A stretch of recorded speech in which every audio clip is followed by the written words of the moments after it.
সংসদে দাঁড়ায় বলবে বুখারী, মুসলিম, তিরমিজি, আবু দাউদ, নাসাই, ইবনে মাজাহ, মেশকাত, সিয়াসিত্তার সব পড়ছি, কোথাও পাই না গান হারাম। তো আমি কোন হাদিসে পাইলাম গান হারাম?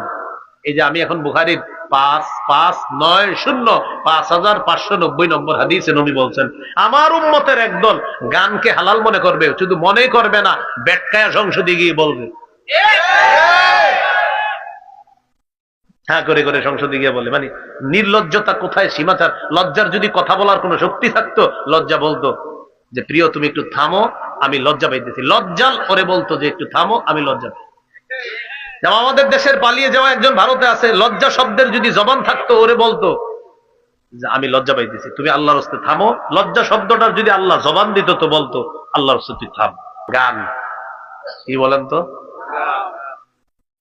খালি এতটুকু মনে রাখবেন, আমাদের নবীজি কোরআন তেলাওয়াত করতেন, এই কোরআন তেলাওয়াত কাফেররাও শুনতো। এটাকে বাধা দেওয়ার জন্য কাফেরদের মধ্যে একজন বিদেশ থেকে গায়িকা নায়িকা কিনে আনছে, বাদ্যযন্ত্র কিনে আনছে, গান কিনে আনছে। আনার পর কাফেরদেরকে বলল তোমরা মুহাম্মদের কোরআন শুনবা না, এখন থেকে গান শুনবা, নর্তকীদের নাচানাচি দেখবা, তাদের গল্প শুনবা। মাথায় আনেন যে আমার নবীর তেলাওয়াতের এগেইনস্টে কাফেররা গান নিয়ে আসছিল, সেই গান আপনি বাজাইতেছেন। সেই গান নৌকার উপরে বাজায় বাজায় যাইতেছেন আপনারা। এই গান নতুন বর্ষকে কেন্দ্র করে হয়, ঈদের আগের রাতে ইবলিস আসে। আমি তো 29-30 দিন দায়িত্ব পালন করতে পারি নাই, শিকলে বন্দী ছিলাম, তো আমি কিন্তু চলে আসছি, আর টেনশন করো না, দুইটা বড় বড় বক্স আনো, রাস্তার দুই মাথায় ছাড়বা, আরবি ফার্সি বাংলা যা পারো ছাড়বা, এমন আওয়াজে ছাড়বা কিছু বুঝা যাওয়া দরকার নাই, খালি দুমদুম আওয়াজ হইতে আর খালি লাফাইবা। ঈদের আগের রাতে এই কাজগুলা করেন। কেন ভাই একটু না এসে শোনেন, আপনি এতগুলো আমল করলেন এতদিন, ঈদের আগের রাতে সব শেষ করে দিবেন। সূরা লোকমানের 6 নম্বর আয়াতে আল্লাহ বলেন ওয়ামিনান নাসি মান ইয়াশতারি লাহওয়াল হাদিস লিয়ুদিল্লা আন সাবিলিল্লাহ বিগাইরি ইলমিন ওয়া ইয়াত্তাখিযাহা হুজুয়া উলাইকা লাহুম আযাবুম মুহিন। যারা মানুষকে আল্লাহর রাস্তা থেকে পথভ্রষ্ট করার জন্য গান ক্রয় করে, নায়িকা গায়িকা ক্রয় করে, নর্তকীদেরকে ক্রয় করে না জেনে, এবং যারা এটাকে উপহাসের পাত্র বানায়, ইসলামকে কোরআনকে উপহাসের পাত্র বানায়, তাদের জন্য অপমানকর শাস্তি, লাঞ্ছনাকর শাস্তি। নাউজুবিল্লাহ। তাহলে আমরা গান বাদ্য ইত্যাদি এগুলা আমরা করব না, বলেন ইনশাআল্লাহ। হাদিসে আসছে লা তাবিউল কাইনাতি ওয়াল মুগান্নিয়াত, তোমরা গায়িকা নায়িকা বেচবা না, ওয়ালা তাশতারুহুন্না, কিনবা না, কিনে এনে 3 কোটি টাকাও দিবা না, বলে দিচ্ছে। ওয়া সামানুহুন্না হারাম, গানের উপার্জিত সম্পদ এটা হারাম। গানের উপার্জিত সম্পদ বাবা সন্তানের হাত ধরে, মেয়ের হাত ধরে, ছেলের হাত ধরে নাচের স্কুলে নিয়ে যায়, গানের স্কুলে নিয়ে যায়, বাবা হাত ধরে নিয়ে যাচ্ছে। যে বাবা তার সন্তানকে নাচের স্কুল, গানের স্কুলে নিয়ে যাচ্ছে, বলে দিবেন সন্তানটাকে হাত ধরে আগুনের দিকে, জাহান্নামের দিকে নিয়ে যাচ্ছেন। তাহলে বলেন আমার সাথে, বলেন গায়িকা নায়িকা, বলেন গান ক্রয় করা, বিক্রয় করা উভয়টা হারাম, উপার্জন হারাম।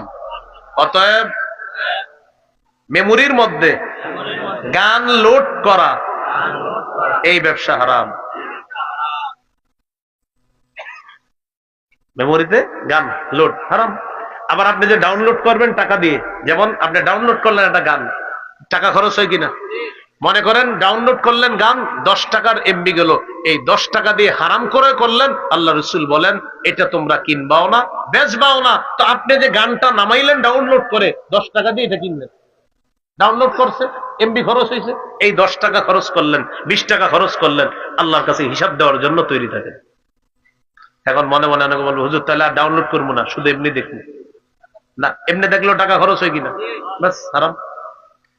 আল্লাহ আমাদেরকে বোঝার তৌফিক দান করেন। তাহলে কি শিখলাম? গান গাইবো না, গান কিনবো না, গান বেচবো না, এই গান সিনেমা ইত্যাদির সাথে সম্পৃক্ত কোনো কাজে আমরা 4 আনা পয়সা খরচ করবো না, কারণ এটা নবীজি নিষেধ করছে। এ হলো 5 নাম্বার। 6 নাম্বার মদ। মদ ব্যবসার রেকর্ড হবে। 31শে ডিসেম্বরের পরের দিন পেপারে দেখবেন, লিখবে যে এবছর অমুক দেশে রেকর্ড হয়েছে, বাংলাদেশে এই পরিমাণ বিক্রি হয়েছে, এরকম আসবে। সূরা মাইদার 90 নম্বর 91 নম্বর আয়াতে আল্লাহ বলেন, ইয়া আইয়ুহাল্লাযীনা আমানু ইন্নামাল খামরু ওয়াল মাইসিরু ওয়াল আনসাবু ওয়াল আজলামু রিজসুম মিন আমালিশ শাইতান ফাজতানিবুহু লাআল্লাকুম তুফলিহুন। আল্লাহ তাআলা বলেন, হে ঈমানদারগণ, নিশ্চয়ই মদ, বলেন মদ, জুয়া, মূর্তি, ভাগ্য নির্ণয়ক, সর, সাপ, টিয়া পাখি, ময়না পাখি, হাতের রেখা নাপাক। হাত দেখে বলে কি একটু সমস্যা আছে, 3004 টাকা লাগবে। বেশি মেজর সমস্যা না, মেজর হইলে 5002 টাকা লাগতো, এটা হালকা সমস্যা, আপনার কেটে যাবে, 3002 টাকা লাগবে।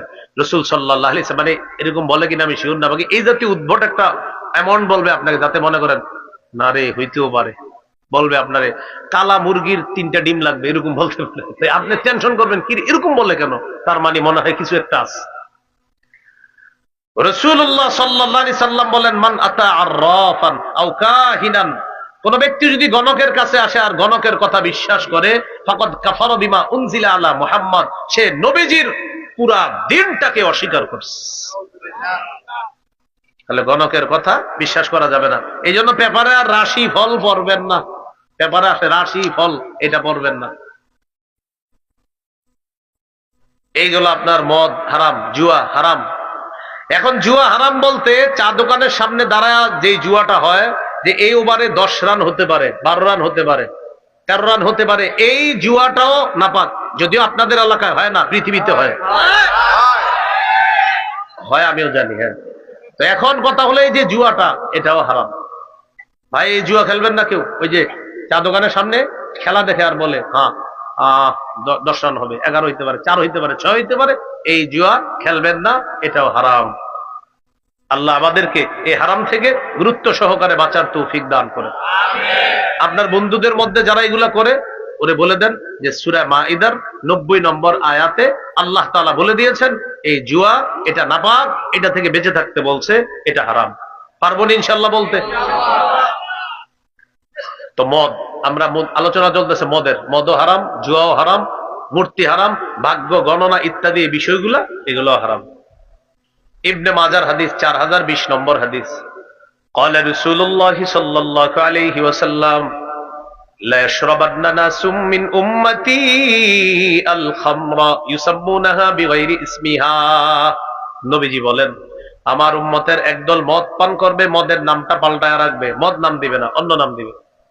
আপনি যদি বলেন এটা কি, বলবে মদ খাবে কিন্তু মদের নাম পাল্টায় রাখবে। আপনি যদি জিজ্ঞাসা করেন এটা কি, বলবেন না এটা আসলে তেমন কিছু না, মানে মদ যে বলবে না, একটা নাম বলবে অন্য কিছু। ইয়াবা, বাবা, গাজা, হিরোইন, এগুলাও মাদক, ফেন্সিডিল, আফিম, কানাডা ড্রাই, মাস্তুদ, শ্যাম্পেইন, ডাইল, এগুলাও কিন্তু মাদক দ্রব্যের অন্তর্ভুক্ত, এগুলাও হারাম, এগুলাতেও লিপ্ত হওয়া যাবে না। চা দোকানের পিছনে ব্যান গাড়ির চিপা চুপায় লুকায় লুকায় যেগুলা ইত্যাদি, এগুলাও হারাম। আল্লাহ হেফাজত করেন। তো নবীজি বলেন, আমার উম্মতের একদল মদ পান করবে, নামটা পাল্টায়া দিবে। ইউজাফু আলা রুসিহিম বিল কাইনাতি ওয়াল মুগান্নিয়াত, বিয়ার নাম কি? হ্যাঁ, নাম দিবে বিয়ার, আরো অনেক নাম দিবে, কিন্তু মদ মানে মদটা যে একটা খারাপ জিনিস এরাও জানে, নামটা অন্যটা দেয়।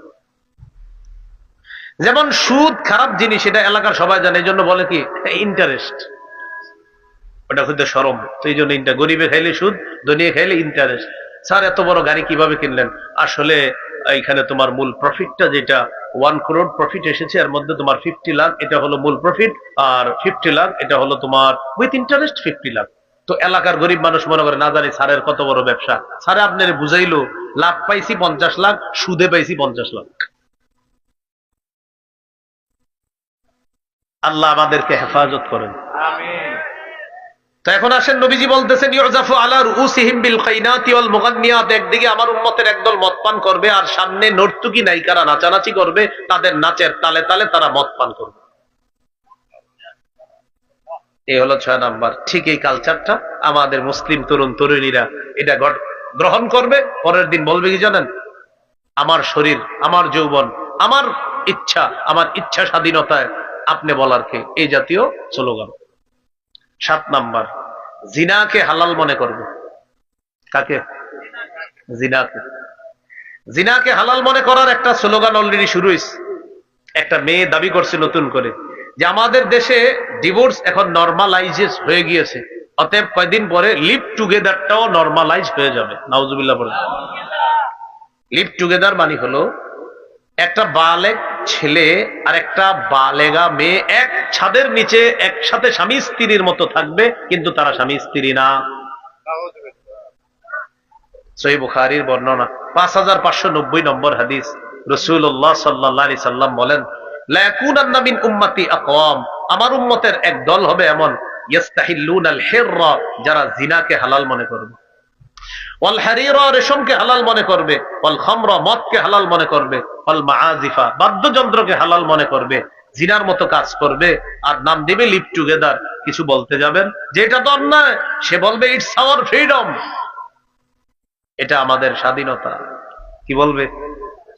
We are in modern civilization, আমরা আধুনিক সভ্যতায় আছি। We are enjoying our life, আমরা আমাদের জীবন উপভোগ করছি। অতএব আমাদের এই জীবনে আপনি ইনসিস্ট করবেন না। আপনি কি এটার নাম দিল কি? আধুনিক সভ্যতা। এটা কি সভ্যতা না অসভ্যতা? নোংরামি, বেহায়াপনা, অশ্লীলতা, যার সন্তান তৈরির নীল নকশা। তো নবীজি বললেন আমার উম্মতের একদল জিনাকে হালাল মনে করবে, মদকে হালাল মনে করবে, বাদ্যযন্ত্রকে হালাল মনে করবে। সংসদে দাঁড়ায় বলবে বুখারী, মুসলিম, তিরমিজি, আবু দাউদ, নাসাই, ইবনে মাজাহ, মেশকাত, সিয়াসিত্তার সব পড়ছি, কোথাও পাই না গান হারাম। তো আমি কোন হাদিসে পাইলাম গান হারাম? এই যে আমি এখন বুখারীর 5590 নম্বর হাদিসে নবী বলছেন আমার উম্মতের একদল গানকে হালাল মনে করবে, শুধু মনে করবে না, বেটকায়া সংসদে গিয়ে বলবে। হ্যাঁ করে করে সংসদে গিয়ে বলে, মানে নির্লজ্জতা কোথায় সীমাচার। লজ্জার যদি কথা বলার কোনো শক্তি থাকতো, লজ্জা বলতো যে প্রিয় তুমি একটু থামো, আমি লজ্জা পাইতেছি। লজ্জাল করে বলতো যে একটু থামো, আমি লজ্জা পাই। যেমন আমাদের দেশের পালিয়ে যাওয়া একজন ভারতে আছে, লজ্জা শব্দের যদি জবান থাকতো, ওরে বলতো যে আমি লজ্জা পাইতেছি, তুমি আল্লাহর রাস্তে থামো। লজ্জা শব্দটার যদি আল্লাহ জবান দিত তো বলতো আল্লাহর রাস্তে তুই থাম।